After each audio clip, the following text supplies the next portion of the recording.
So the media is still coping with the fact that people are fleeing television by the millions, year after year after year. There used to be a time in this country where millions upon millions of people watched television. Hell, tens of millions of people used to watch the biggest shows on TV at the time, whether it was Friends, The Sopranos, etc. But that's not the case anymore. Now, the common excuse that we're all given, and I'm pretty sure you've heard many times before, is that, well, people are just changing their viewing habits. They're not watching TV anymore because they're watching Netflix and Hulu and so on and so forth. They don't want to cope with the reality that the reason why people have given up on television is because television sucks. Because the shows that you've produced on television are trash and nobody wants to watch them. So I ran across this article from Newsbusters entitled Audiences Reject Woke Television. Many left the shows canceled in 2022. This was written by Elise Enhart, which I hope I'm saying that name correctly. This article explains how many left-wing, uber progressive television shows last year were canceled. Now, I just want to go through a few of the descriptions here of some of these television shows, and let's see if you can figure out why these shows are no longer on the air.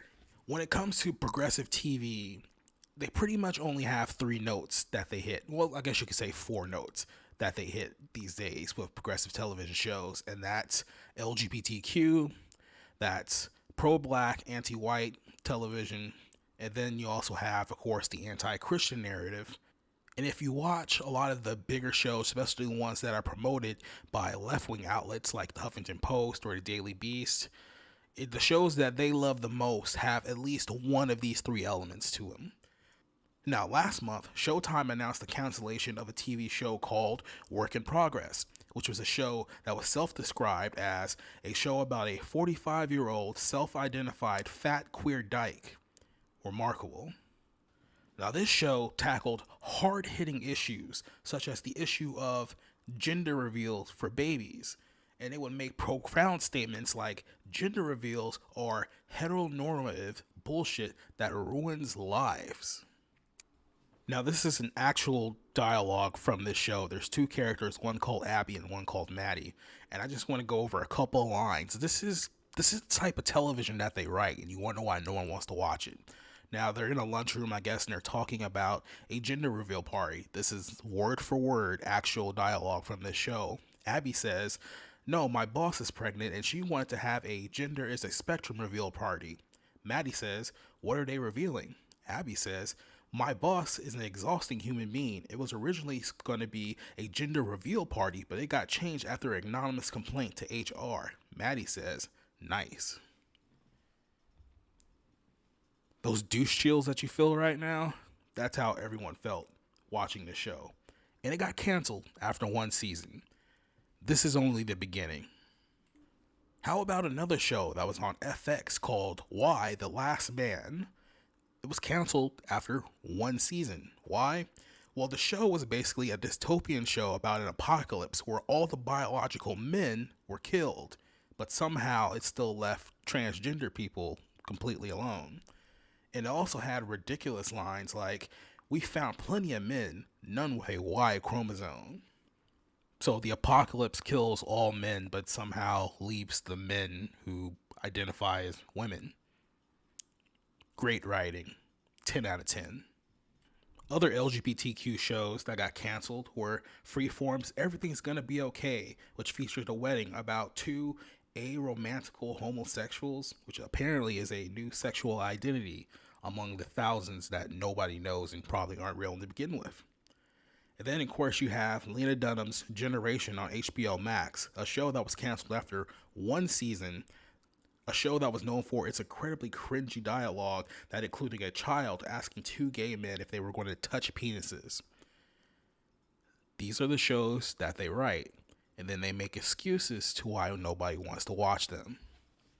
Another show that bit the fucking dust this year was an HBO Max show called In Treatment. And in this show, you had a therapist who's a black woman and one of her patients who's a white guy. And you can tell just from the dialogue of this show that the writers of the show seem to have a political bent towards white people, to say the least. Now let's play the dialogue game. Once again, this is word for word written by the show. You're a straight white cis man. The world was built by you, for you, to capture, to achieve, to acquire, to plant your goddamn flag. No obstacles, nothing to overcome except your own laziness and self-doubt.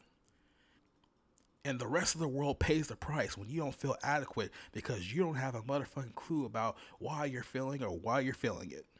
This is some patriarchal dick measuring horseshit. All this talk about remaining buildings and whatnot.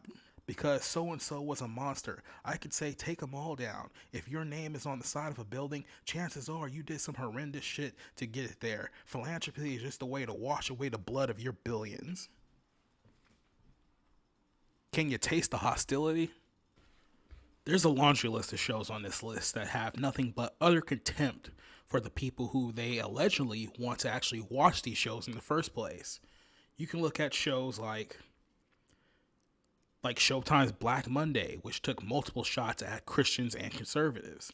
You can look at other shows like Dan Brown's The Lost Symbol, a show that aired on Peacock that attacked the Bible, called it outdated beliefs and outright absurdities. You can look at other shows such as Netflix's Genderfi, which praised illegal immigrants. Disney Plus' Diary of a Future President, which used tweens to push a radical feminist agenda along with the LGBTQ agenda as well. The reason why progressives suck at writing television is because they hate you. They have absolute disdain for you. The idea of writing a television show to entertain you bothers them, which is why they turn their shows into lectures. Because in their mind, yelling at you for being white, for being a man, for being straight, it's their way of telling you what they think you need to hear. They don't buy into the idea of writing a television show to entertain you because they don't believe you deserve to be entertained. Because in their mind, it's you who's making their lives miserable. And this is why, in large, people don't watch television anymore. Because they don't want to be lectured to by somebody who hates them. They want to sit down and they want to watch a funny comedy or an entertaining action show, or maybe an intriguing sci-fi. Maybe some people just want a good drama with a good storyline. Well, guess what? You're not going to get it from any of these people because not only do they not have the ability to provide that for you, even if they did, they still wouldn't do it because they hate you. Maybe progressive television isn't exactly a successful business model, but as we know with a lot of these people, it really doesn't come down to success.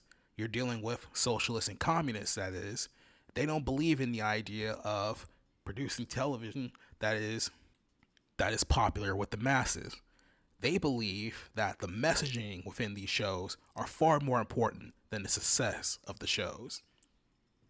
So now you see, especially last year, all of these television shows are dropping like flies. And it's going to continue because Hollywood hasn't learned their lesson. They're not going to look at all of these shows and notice a trend and maybe change course. They're going to double down and they're going to triple down because they control the industry and they control what you watch. So the only option that you have as a viewer is to simply not watch it and let them go down in flames. And go down in flames, they will. These shows won't be the first and they won't be the last.